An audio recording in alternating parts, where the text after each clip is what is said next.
Mungkin ini dipersilakan aja lah Ibu Uti untuk bercerita. Aduh, gimana ceritanya nih melewati masa-masa yang beratnya luar biasa. Berat, ya, betul sekali, benar.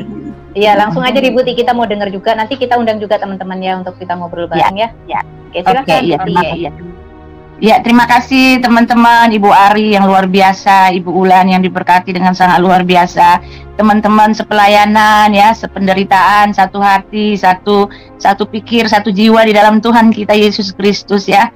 Senang sekali ya, saya ini merasakan satu hal yang dua-duanya ya teman-teman ya, di balik penderitaan tubuh yang luar biasa dahsyat yang saya alami, saya juga merasakan sukacita yang luar biasa gitu loh.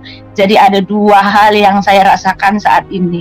Teman-teman, saya mau cerita, terima kasih saya sudah dikasih kesempatan untuk bersaksi dengan kepada teman-teman di sini, teman-teman yang satu hati ya dalam Kristus Yesus.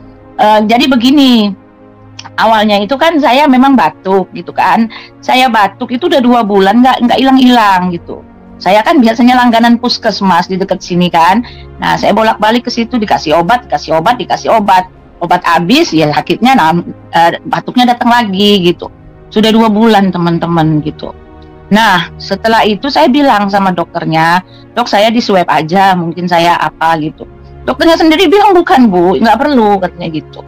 Karena Ibu, dia bilang karena Ibu nggak ini kan perasaannya, lidahnya biasa kan, biasa. Saya bilang Ibu nggak panas enggak, saya bilang gitu kan. Akhirnya saya dirujuk untuk periksa dahak teman-teman, periksa dahak dengan catatan mereka berpikir saya kena TBC gitu kan.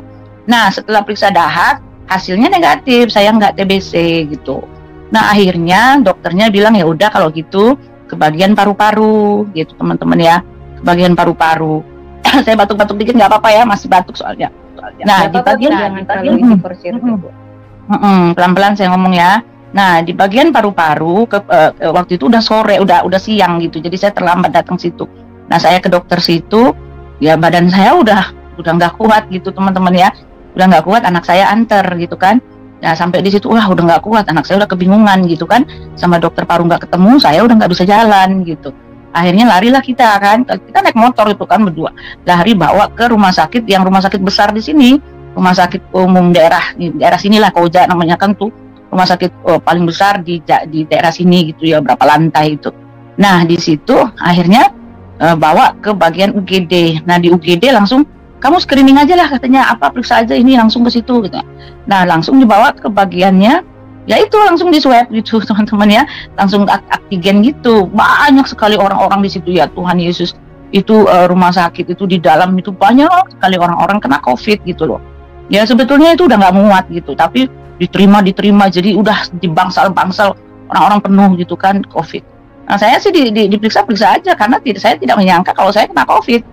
Saya kan diperiksa untuk bagian paru gitu kan, diperiksa gitu. Tiba-tiba habis diambil darah gitu kan, di swab. Ya saya udah lemas, saya udah nggak duduk pun saya udah rasa kepengen tidur gitu kan. Nah lalu datang ininya, bawa saya, ayo Bu masuk katanya gitu. Dalam hati saya, loh kok masuk ke dalam itu bagian COVID gitu kan. Loh kok masuk gitu kan. Lalu saya dibawa diinfus di situ. Ya udah jadi pasien di situ. Lalu saya nanya, loh kenapa dokter? Emang saya kenapa? Saya bilang, saya nggak COVID kan. Orang saya periksa waktu itu ini, Ibu katanya gitu. Ibu diunjukin, Ibu positif COVID katanya gitu. Ya, saya sedih sekali teman-teman ya. Ya, saya kena COVID juga gitu kan. Lalu anak saya telepon, wah dia udah menangis di luar kan. Dia menangis di luar, lalu HP-nya ini lagi kan lowbat lagi. Jadi saya nggak bisa hubungi dia. Ternyata dia menangis di luar itu sampai malam. Baru saya bangun gitu kan, saya tidur situ, saya bangun, baru dikasih obat apa gitu. Nah besok paginya itu teman-teman baru kita dilayani ya. Di sebelah saya itu ada bapak-bapak. Dia bilang ya Allah gitu kan. Itu suster-susternya tuh sibuk sekali, dan teman-teman tahu nggak, penuh orang di situ di dalam di bangsal di UGD situ ya, udah segala macam, udah ada yang sekarat, udah ada yang dipakai tabung itu oksigen. Waduh, udah sibuk sekali sana sini. Yang di sebelah saya itu nggak ketangani teman-teman, kasihan sekali, nggak ketangani ya. Jadi mereka terima, tetapi terserah mau ketangani atau tidak itu urusan lain, pokoknya diterima gitu loh. Seperti itu rumah sakit ternyata begitu. Nah di sebelah saya nggak ketangani teman-teman ya. Dia cuma bilang ya Allah berapa kali tiba-tiba suaranya hilang, tiba-tiba ya kejang, meninggal teman-teman. di depan mata saya gitu loh. Lalu tinggal ditarik aja, tinggal ditarik, lalu ruangannya disemprot-semprot. Nah seperti itu, nyawa manusia itu seperti itu teman-teman. Nah setelah itu malamnya itu baru saya ditangani, saya udah mulai sesak gitu loh, badan saya udah mulai kok nggak bisa diangkat ya gitu ya, mau duduk aja kok nggak bisa gitu ya. Setelah itu malam baru, bukan malam, besoknya baru dapat tempat tidur gitu. Baru dinaikkan ke ruang rawat inap, dan itu pun mereka akhirnya buka ruangan lantai 7 yang nggak kepakai gitu loh. Mereka lantai 7 nggak kepakai, mereka ambil suster-suster yang dari mana gitu. Jadi mereka siapkan administrasinya dulu, apa dulu gitu, karena ruangan baru yang kita pakai di situ. Nah sudah naik ke atas itu 1 hari setelah itu baru dilayani gitu. Ya kami cuma disuruh tidur di situ. Nah saya sudah mulai rasa nafas saya kenapa gitu kan. Nafas saya kenapa? Ini tenaga saya kemana ya Tuhan? Saya bilang gitu kan. Saya kemana tenaga saya? Nafas saya kok nggak ada. Udah mulai nafas mulai sesak gitu teman-teman ya. Lalu setelah itu baru besoknya baru dikasih obat gitu.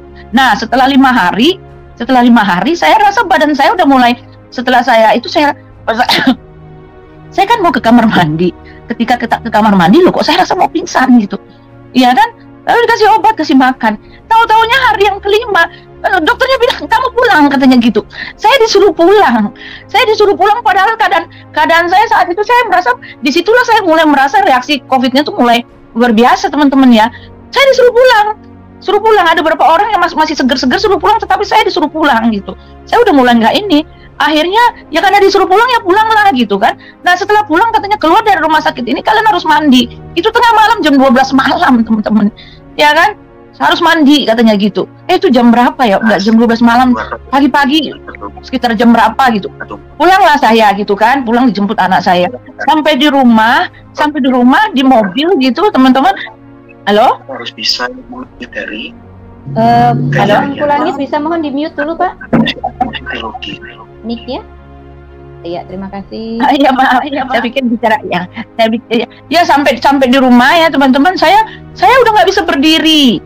Ya, saya makan di rumah, dikasih obat minum, tapi nafas saya sudah nggak ada, sepertinya saya udah nggak ngap gitu. Lalu saya udah lemas sekali. Anak saya kebingungan ya. Jadi cuma berapa jam saya di rumah langsung dia panggil mobil ya, dia dipanggil Grab. Udah dibawa ke rumah sakit, entah rumah sakit mana, karena pada saat itu semua rumah sakit kan katanya penuh kan, nggak mungkin lagi saya kembali ke rumah sakit yang pertama kemarin itu kan, nggak mungkin.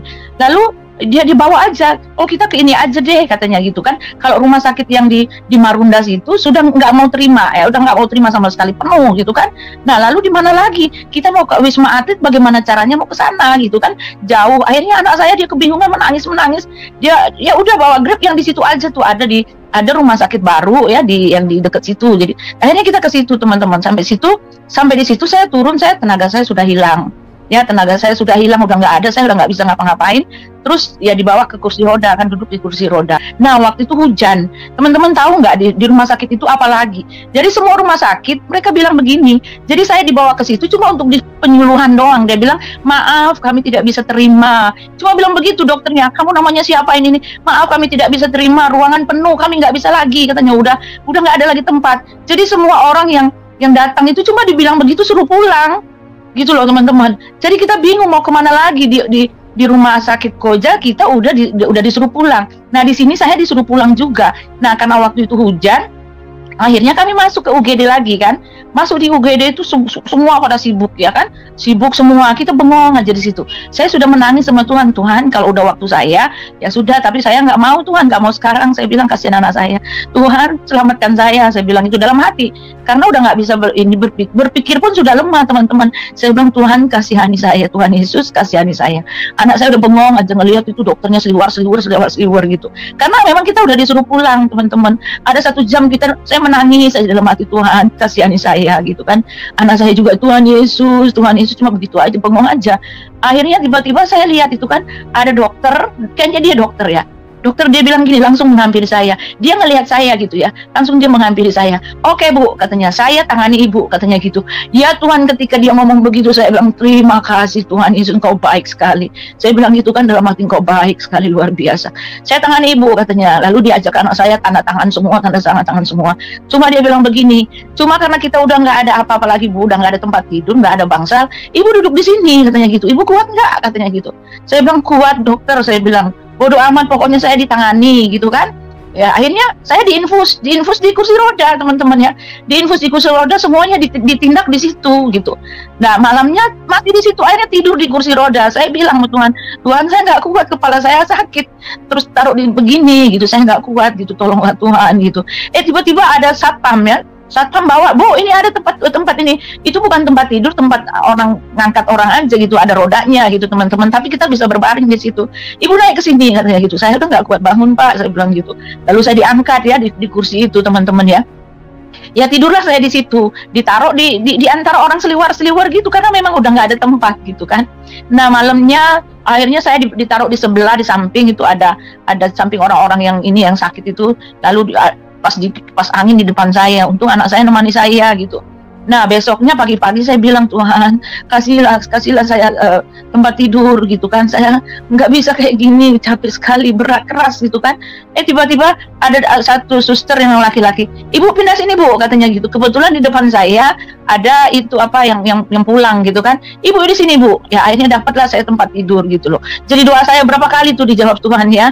Lalu dapatlah saya tempat tidur di situ. Tapi di situ teman-teman nafas saya sudah 1-2 itu sebetulnya. Nah di situ pas ada oksigen, langsunglah saya dipasang oksigen. Pasang oksigen, saya rasa saya nggak bisa lepas lagi dari oksigen itu teman-teman. Karena ketika saya lepas 1 menit aja saya megap gitu loh. Nggak ada nafas yang bisa saya tarik lagi, udah nggak ada. Sama sekali udah nggak ada angin yang bisa saya tarik di hidung saya gitu. Nah setelah itu 2 hari di situ, tiba-tiba dokternya bilang Ibu masuk isolasi ya katanya. Ibu pindah ke lantai 3 gitu. Jadi akhirnya saya pindah ke lantai 3, dipindah ke situ. Teman-teman tahu nggak, di situ itu bukannya orang-orang yang kena sakit COVID bisa isolasi di rumah masih bisa ketawa ketiwi gitu kan. Itu orang-orang yang udah sekarat teman-teman, udah sekarat semua masuk di situ. Dan saya sudah masuk kategori di situ ya, karena saya udah nggak bisa sama sekali lepas itu oksigen sama sekali. Dan badan saya sudah sama sekali nggak ada lagi tenaga teman-teman. Nah masuk di dalam situ saya lihat ada orang pakai apa teman-teman, pakai tabung, pakai selang masukin ke hidungnya besar-besar, itu udah parah-parah semua. Nggak bisa lagi kita bersay hello gitu. Ada 5 ya, jadi bangsal besar itu ada 5 orang, semuanya dalam keadaan ya udah tinggal mau meninggal gitu teman-teman ya. Nah saya ada di situ, itu saya masuk ke situ, lalu ya udah saya merasa saya udah harus bergantung dengan oksigen. Pas kalau sekali dilepas saya megap-megap. 1 kali teman-teman itu kan oksigennya itu kan lepas dari ininya kan, dari selang itu lepas dari alat yang ada airnya itu kan. Wah Tuhan Yesus, itu udah tengah malam, jam berapa? Jam 5 pagi itu. Suster nggak ada. Ya Tuhan Yesus, nafas saya nggak ada teman-teman, udah nggak ada. Demi Tuhan udah nggak ada, saya udah nggak punya oksigen sama sekali dalam badan saya. Itu lepas itu ada berapa detik itu. Suster, tolong, saya bilang gitu, nggak bisa lagi nafas. Saya tarik nafas itu hidung seperti tertutup gitu ya teman-teman ya. Kalau kita tarik nafas kan ada udara masuk. Nah kalau itu di hidung seperti tertutup, nggak ada yang bisa ditarik. Nah ketika hidung tertutup itu kita rasa mau pingsan. Ya rasa mau pingsan, saya udah rasa mau pingsan itu. Udah berkunang-kunang kepala saya, mata saya udah kunang-kunang. Saya udah panik, ya mati saya hari ini, saya bilang gitu kan. Saya bilang suster nggak ada susternya. Ya tiba-tiba saya ingat, Tuhan Yesus tolong saya bilang gitu. Saya angkat hati, saya tenangkan. Tuhan Yesus tolong, saya bilang. Tuhan Yesus tolong, saya bilang gitu. Tiba-tiba datang satu suster, kenapa Bu? Itu kabelnya lepas, saya bilang gitu. Langsung dipasang sama dia. Ya Tuhan terselamatkan saya. Tiba-tiba Tuhan kasih selamat saya gitu teman-teman.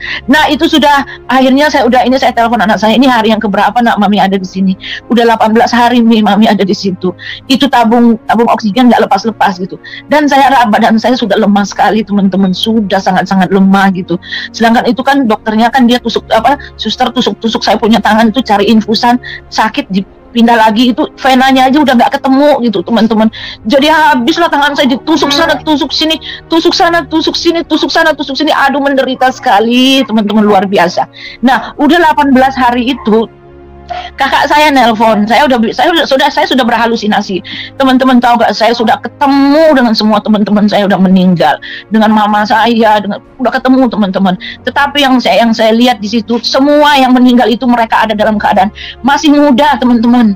Ya, itu orang-orang Kristen, keluarga saya kan orang Kristen yang percaya, mereka ada dalam keadaan baik semua, cakep-cakep, mereka muda-muda, ya mereka tertawa sama saya, tersenyum sama saya, menyapa saya, semua orang-orang yang meninggal itu saya temuin teman-teman. Tetapi ada satu teman yang teman pelayanan saya di gereja, dia itu meninggal juga karena COVID. Nah, dia ini yang paling sering menyamperi saya. Dia bilang begini, ya udah pamit aja ya Ruth, yuk, katanya nggak apa-apa gitu. Saya lihat juga keadaan ya, saya pikir saya juga mati juga, saya masuk surga, saya pikir gitu kan, saya mati juga masuk surga gitu. Ya udah pamit yuk, dia ngajak saya terus gitu, pamit sama anak-anakmu katanya gitu, pamit sama Caca sama Vio, ayo pamit gitu. Ya udah saya pamit ya gitu. Saya mau ngomong pamit tapi tiba-tiba dalam nama Yesus, tidak, saya bilang tidak, ini saya roh maut gitu ya. Ini dalam kelemahan pikiran, roh maut, kamu tidak berkuasa atas diri saya bilang gitu kan. Saya telah ditebus dan harga saya telah lunas dibayar gitu. Lemah sekali saya ngomong begitu. Saya milik Kristus ya. Saya tahu kamu hanya halusinasi, saya bilang gitu kan. Kalian hanya halu gitu kan. Ini hanya bukan betul gitu. Dalam nama Yesus. Tetapi dalam kelemahan lagi, iya deh, saya mau pamit gitu ya. Untung kakak saya telepon, teman-teman. Kakak saya telepon, dia bilang katanya dia berdoa sungguh-sungguh, dia mau rampas itu roh saya, tidak boleh, iblis tidak boleh mencabut nyawa saya. Dia menangis kakak saya Yani. Lalu dia bilang, Ruth, kamu sabar katanya, dalam 3 hari Tuhan Yesus akan sembuhkan kamu katanya gitu. Kenapa Usi ngomong kayak gitu? Aku bilang gitu, Tuhan Yesus ngomong sama Usi katanya gitu, 3 hari lagi dia akan sembuhkan kamu katanya gitu ya. Usi lihat katanya, Usi lihat Tuhan Yesus ngomong sama Usi katanya gitu, kamu itu ada di sebelah, ada di samping Tuhan Yesus pelihara kamu gitu, kamu belum waktunya, 3 hari lagi kamu akan disembuhkan gitu ya. Jadi kakak saya juga dia peperangan, teman-temannya peperangan rohani, dia doakan saya padahal dia juga lagi sakit gitu. Cuma kakak saya kan dia karena udah yang kedua, jadi dia kuat teman-teman, nggak seperti saya parah begini gitu. Ya ketika kakak saya bilang 3 hari lagi Tuhan Yesus bicara sama saya, 3 hari lagi kamu sembuh, Tuhan sembuhkan kamu. Saya bilang iya Tuhan Yesus, saya percaya janjimu, saya bilang saya percaya itu, walaupun Tuhan Yesus maunya berkata-kata dengan kakak saya, tapi saya pegang janjimu karena itu untuk saya bilang gitu. Saya pegang janjimu Tuhan gitu kan. Lalu hari yang pertama setelah janji Tuhan itu, 1 hari saya ingat ya, pagi ya, ini udah 1 hari gitu kan teman-teman. Lalu pagi lagi saya ingat, udah ini hari yang kedua. Lalu teman-teman tahu nggak, luar biasa saya menangis sampai sekarang teman-teman. Ya pagi-pagi itu jam berapa, jam 5 pagi itu masih subuh lah, saya ingat itu ya, karena saya lihat di kaca itu masih gelap gitu kan. Nah suster itu dia kan, kalau biasa ini kita kan dia diam-diam, dia suntik kita, dia diam-diam. Tengah malam itu kan saya disuntik, diperiksa nadinya apa segala macam gitu kan. Nah tiba-tiba suster itu ternyata dia orang Kristen teman-teman. Tiba-tiba suster itu teriak, puji Tuhan katanya gitu kan, puji Tuhan. Saya kaget, apa suster? Dia bilang apa? Ibu katanya, ibu normal katanya gitu, saturasi ibu 100% katanya gitu teman-teman. Waduh luar biasa. Apa itu saturasi itu? Apa itu saturasi? Saya bilang sama suster, ibu, saturasi itu artinya di dalam darah ibu sekarang sudah ada oksigen katanya gitu kan. Ya, ini 100% sudah ada oksigen ibu katanya gitu. Ini selamat ya. Terus saya ingat, ya Tuhan Yesus, ini hari yang ketiga sesuai dengan janjimu. Ya Tuhan Yesus, saya dengar, ya Tuhan Yesus luar biasa engkau, saya bilang gitu ya. Puji Tuhan suster, ini Tuhan yang kasih buat saya bilang gitu kan. Luar biasa, dia kasih saya 100 teman-teman. Saturasi 100 itu nggak pernah dimiliki oleh orang-orang yang ada di situ. Minimal mereka tuh 97, 98, 95. Kalau itu 100 itu cuma saya pikir teman-teman ya. Lalu kata suster itu luar biasa. Selamat ya Bu, selamat ya. Lalu air mata saya ngalir terus. Saya bilang Tuhan memang luar biasa. Baru saya mengalami Tuhan sungguh-sungguh luar biasa teman-teman. Nah sejak itu tuh ya, besok paginya kan suster bilang, ibu hari ini ibu udah mulai enak makan katanya gitu. Nah pas sudah dapat makanan betul teman-teman ya, saya sudah bisa makan. Yang perlu teman-teman ketahui ya, waktu saya nggak ada oksigen, ketika makan itu kan oksigennya harus dilepaskan dari tabung oksigen, harus dilepas dari mulut saya kan. Nah saat itu kan nggak ada napas yang masuk. Teman-teman tahu nggak, ketika makan itu saya bertarung dengan maut. Teman-teman tahu nggak, dada saya semua dadu kencang, semua kencang. Tapi saya harus makan, kata dok, harus, karena saya harus hidup kan. Jadi saya masukin langsung minum, lalu saya tutup lagi hidung saya, itu jantung dadu. mau pingsan, setiap makan itu rasa mau pingsan, mau hilang. Ya begitu itu teman-teman, karena nggak ada oksigen gitu loh. Tetapi ketika suster itu bilang, ibu hari ini ibu udah mulai enak makan. Ketika saya dikasih makan, air mata saya mengalir teman-teman, luar biasa. Tuhan itu baik sekali, luar biasa. Dia kasih nafas saya itu gratis 100 teman-teman. Dia kasih nafas itu gratis 100, itu dari Tuhan. Jadi sekarang ini saya bernafas dari Tuhan Yesus, bukan dari siapa-siapa gitu loh teman-teman. Jadi ketika saya makan, aduh senangnya saya nafsu makan. Jadi ketika setelah itu saya dikasih makan, dikirim anak saya makanan, semua saya makan. Nah dari situ baru saya bisa pulih, ya baru saya bisa duduk teman-teman, karena saya udah bisa makan bagus gitu. Dan sejak itu saturasi saya setiap diperiksa 100 terus. Tuhan nggak pernah turunin teman-teman sama sekali, 100 terus. Dokternya itu kayaknya bangga banget gitu teman-teman ya, seneng sekali dia ngeliat 100 gitu ya. Setelah itu mulailah Tuhan tunjukkan kepada saya ya. Nah waktu sebelum saya dikasih saturasi itu teman-teman, saya bilang sama Tuhan Yesus, Tuhan Yesus, kalau Tuhan mau ambil saya bilang nggak apa-apa gitu, tetapi saya mau hidup, saya masih mau melayani Engkau Tuhan, saya masih mau dipakai oleh Engkau Tuhan. Jadi kalau Tuhan Yesus kasih saya hidup saya ini hanya untuk Engkau, nggak ada lagi gitu. Saya bilang begitu sama Tuhan. Saya buat perjanjian sama Tuhan, saya masih mau melayani Tuhan, saya masih mau dipakai untuk alat kemuliaan nama-Mu Tuhan. Jadi Tuhan kasihlah saya hidup gitu. Teman-teman tahu nggak? Saya nggak dengar apa-apa, tetapi saya dengar satu suara dari itu, apa dikatakan di situ teman-teman? Iya, saya dengar sekali suara itu teman-teman. Dia bilang iya seperti itu. Nah setelah itu Tuhan Yesus tunjukkan kepada saya teman-teman ya. Dia tunjukkan kepada saya, dia bilang begini sama saya. Kamu lihat ibu yang di depan situ, ya kan?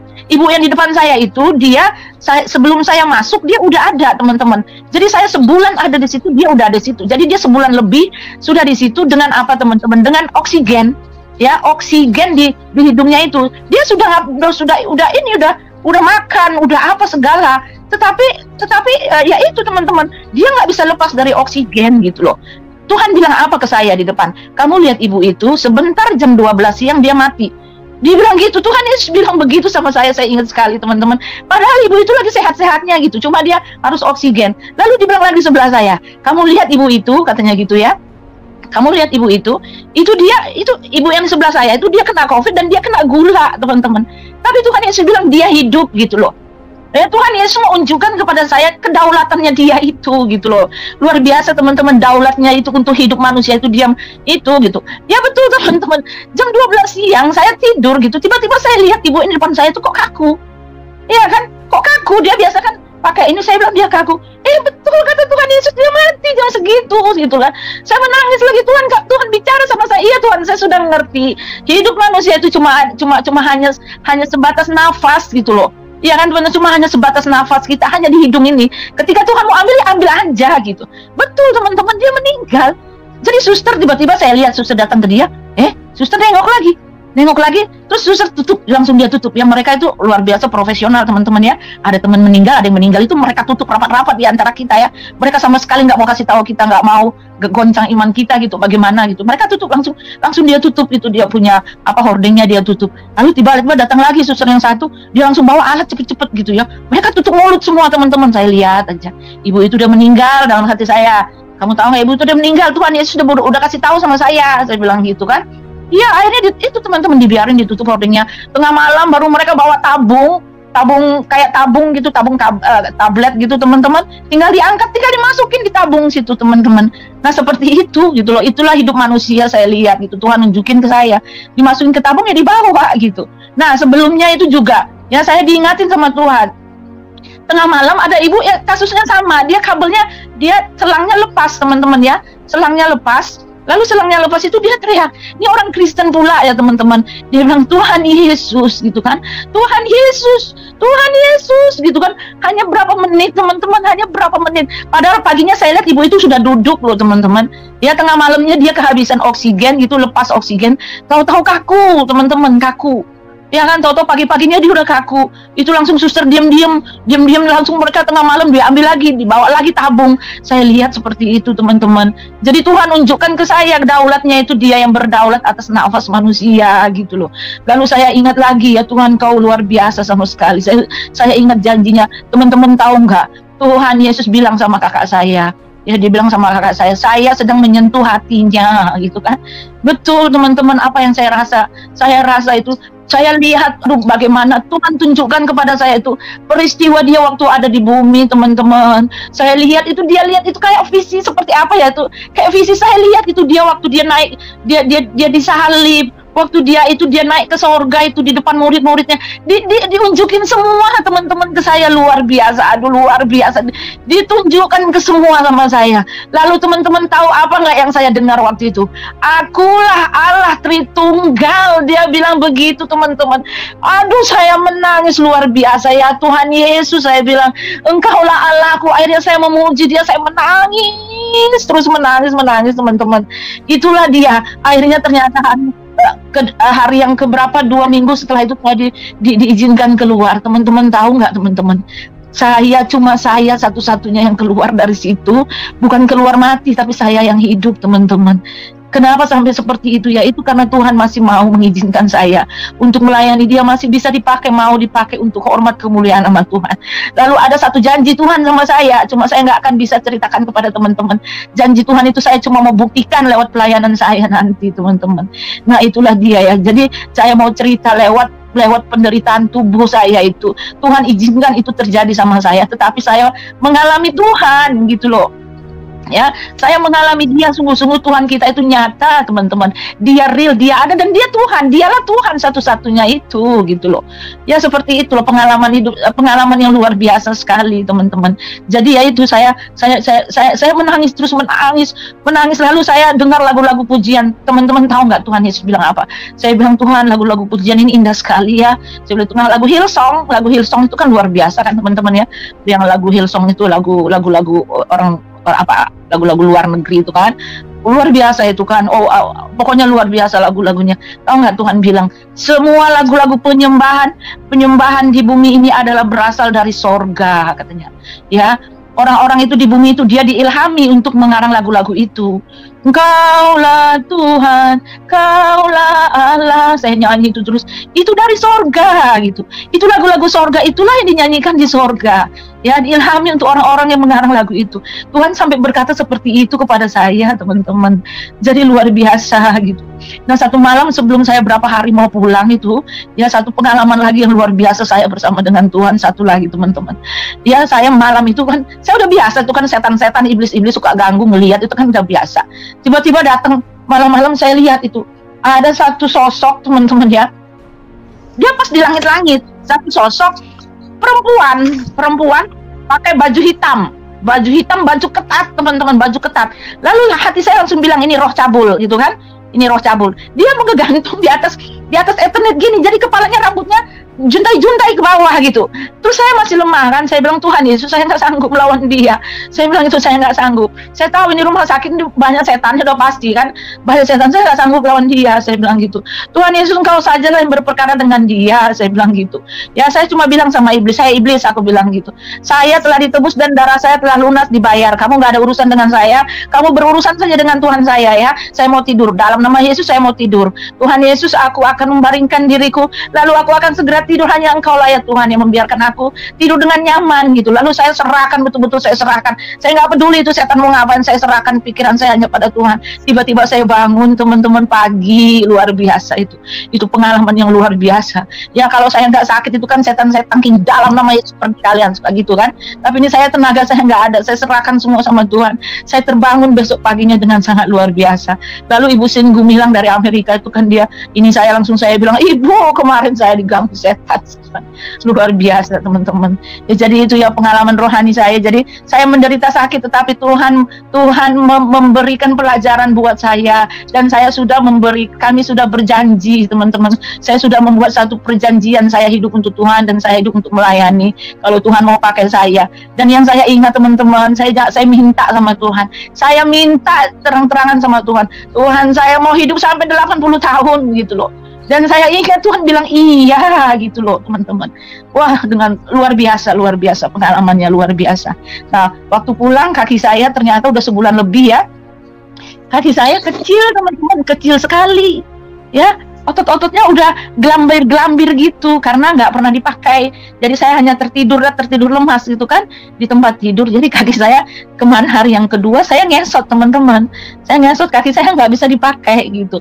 Nah sekarang udah berapa hari ini saya udah bisa bangun sendiri walaupun dengan tangan saya nopang kiri kanan. Setelah tangan saya nopang kiri kanan pegel semua, tangan saya pegel semua. Tapi saya percaya saya bisa jalan lagi gitu karena itu kan hanya otot-otot yang nggak dipakai, dan saya percaya saya masih hidup dan Tuhan akan pakai saya dengan luar biasa gitu. Saya bilang saya tetap akan jadi debater. Emang itu Tuhan pakai saya untuk itu gitu ya, jadi debater, jadi penginjil, jadi debater, jadi pendebat ya, melawan kesesatan. Itu memang tugas yang Tuhan kasih buat saya, makanya saya masih hidup, teman-teman.